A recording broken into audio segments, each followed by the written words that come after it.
Hi viewers, welcome again. Today is a continuation of the last time.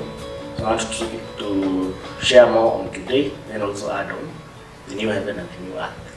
So if you remember from last time, we shared about the ark, and I defined the ark as God's design to man. So today I'd like to share practical demonstrations even as we continue, because the aim is to actually show and demonstrate how. So the image I have here today, this is a revelation by a colleague. It's called Prophet Alphonse. So remember we had shared about how God revealed the design of the ark to Noah, how God also revealed the design of the temple in heaven to Moses, and then also the design in the new heaven and the new earth. So basically, in simple terms, this is a revelation on the atlas of the universe. This is now how the entire universe is now based on revelation. It's comprised of 4 heavens. So the outermost here is the first heaven. So this is the planets. The second is the stars. And the third is heaven. Then at the center is where there is the central black hole, which is the source of all creation matter. So this is something technical, something if maybe to give a basic understanding, a single dot is 0 dimension, a line is 1 dimension, then you can have a square that is in 2 dimension, then 3 dimension has 3 axes. Now through revelation, the universe, now we have now the 4 dimensions of the universe, which is comprised of the 4 heavens. So much more detail on this can be shared by my colleague. So this is just part, and you see with such, it has even whatever we can use even conventionally. For, let's say I'm a civil engineer, so there is a way you can use the design on how the universe is to say design a city, and you can okay, it has so many practical elements which we'll share as we continue. Then the second one, as I mentioned in the book, is soil science. Now, in the Bible we are told Noah was a son of the soil, so after the flood he planted a vineyard. So whenever we are talking about aspects of the new heaven and the new earth, we're talking about post-distress, post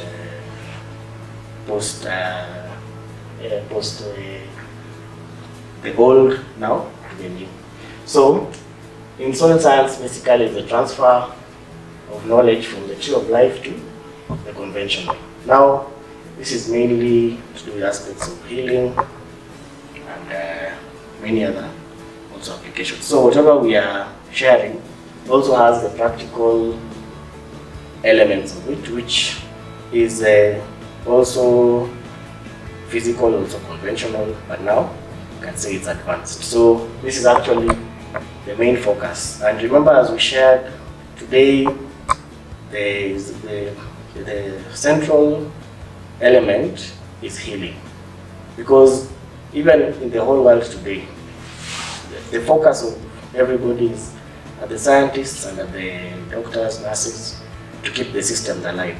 So this goes hand in hand with the timeline and whatever we are doing today. So this is what I will share next in detail after I just finish the introduction of the new heaven and the new earth. So essentially it's just a transition where let's say the technology or the revelations you get from the new heaven and the new earth, then apply them conventionally. So it's not maybe only spiritual, it also has the physical elements, just like the time of Noah when the ark was physical. Yeah. And also where we are going is also not only spiritual, but also spiritual and physical. Then there is no way. So, meaning whatever we are heading to is unlimited and we're not restricted. So, to reach wherever we are going, we have to overcome and their challenges. But now I prefer using the term fixes. So, these fixes, which we will share on, are the fixes which we need to do now, the corrections we need now to rectify, or it's where we have a challenge today that limits us and preventing us from achieving whatever we're supposed to do. So we have shared on time, and you see, time is important because if you understand whatever God wants, you never go out of His plan. Then, in terms of knowledge, it's important to share knowledge so that even your actions are justified by whatever what you know. Then the order, I share this in the book. You see, right now we have challenges of principalities, where man, okay, there is the order. When God created man in His image, man has the authority on earth. But whatever we see today is so many mix-ups, and it is brought about by the order. The order, man has not taken his place, which that is what also has to be fixed. Then, the ending. You know, God said He is the Alpha and the Omega. So, whatever you're doing, even if you start, and if you reach very far, even if the number of years that have passed, without God actually finishing, you don't have a final point. Even Christ said that, okay, even in the Bible there is, Christ is the author and the finisher of our faith. So whatever we are sharing, whatever we want to end, has to have a godly and a spiritual aspect. Then language, this is essentially to fix the bias. Because today there are so many religions, so many beliefs, so many, which basically hinders whatever we want to do. We are not united, you see. So if we have a language fix, this is a fix to enable us to have one common understanding, one common goal, one common purpose, you see. And I believe when we have fixed all this, we will now be able now to realize more of the new heaven and the new earth. So it's a process and it's continuous. So in fact, in Ephesians 6 verse 2, it says our battle is not against flesh and blood. So you see, wherever we are sharing, whatever we are stressing on, we are not actually saying that so and so is the source of our problems. No. Whatever we are dealing with, whatever we are fighting, whatever we should put our energy towards, is towards fixing and bringing now whatever God wants to do. Now, with this, it now brings us to now now the people involved in fixing. Now, there is basically how God works. You see, even in the Bible, whatever God wants from us is like 10%. You see, so if God is to do anything, He does not want. He just needs you to do like 10%, then He'll do the other 90%. Now, in the world today, we have like it's called 80-20 rule. But now for the things of God, 90-10. So just do now with the 10%. If today 10% of people in the world just say you want to do and create positive change, want to make the world better, just with 10% you can achieve all that. It's not a matter of like you have to do all of us. No. And these are the handiwork. So the handiwork execute a given purpose. Even in today, despite the years being shortened, you find there are people who have a unique mandate to do something, even servants of God, like we shared Moses and Elijah. Now, for example, the part of Moses and Elijah is finished by the seals. Now, once it has been completed by this prophecy of the seals, that's it. We now head now to the new heaven and the new earth, which we are now sharing. So, and you see this purpose, even whatever you are to do, God is the one who prepares you, and you just need like dedication and also obedience, such like things which to do. Now, the basis is through the physical and spiritual talents. Now, we know about the parable of the talents in the Bible. So, it's a process. Any activity of God should go in line with your talent, so that you work on it, you use it, and you achieve now whatever purpose. So, also, once now you have achieved that purpose, now essentially you have like a curriculum. Someone can learn from it. For example, the Bible, many people learn about Paul, the exploits from the books. Now people are like, okay, yeah, in a way, now that what follows is now the testaments. You see, now the testaments are a curriculum. So, and essentially these people are the ones to give the mentorship. So, and this is common through all religions, because you find that every religion has like their leader, someone who they look up to, and their mentorship.